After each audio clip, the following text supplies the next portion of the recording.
میرے پچھلے لیکچر بواسیر کی وجوہات، علامات، پرہیز اور علاج کے بعد کئی دوستوں نے اینل فشر اور اینل فسٹولا جسے بگندر بھی کہا جاتا ہے کے بارے میں بہت سے سوالات پوچھے ہیں۔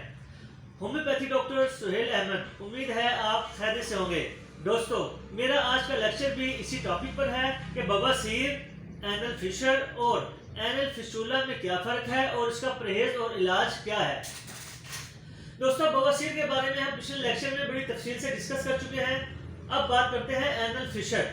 قبض کی وجہ سے جب ہم زور لگا کر ہارڈ سٹول پاس کرتے ہیں یعنی پخانہ کرتے ہیں تو اس کی وجہ سے اینس کی انر لائن یعنی پخانے والی جگہ کی اندر کی کھال پھٹ جاتی ہے اور درد، جلن، چبھن اور خارش کا احساس ہوتا ہے۔ اسے ہم اینل فشر کہتے ہیں۔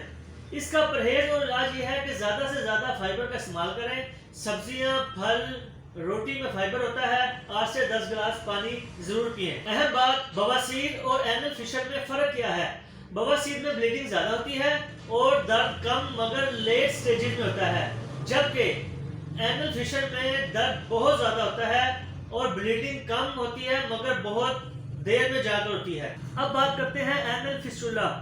پخانے کے راستے کے اندر اور باہر کی طرف پیپ کا دانہ بنتا ہے جس کے اندر سے پہلے پیپ نکلتی ہے، پھر راستہ بننے کی وجہ سے سٹول پاس ہونا شروع ہو جاتا ہے۔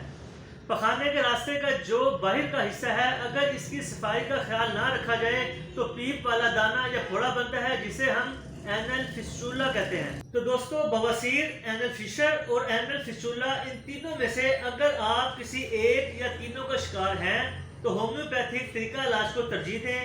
آپریشن سے بچیں۔ ہومیوپیتھک ایک مکمل اور فائدہ مند علاج ہے۔ اگر آپ چاہتے ہیں کہ قیمتی معلومات آپ کے دوستوں اور جاننے والوں تک پہنچے تو سبسکرائب، لائک اور شیئر کیجیے گا۔ خوش رہیے۔ Thank you. اللہ حافظ۔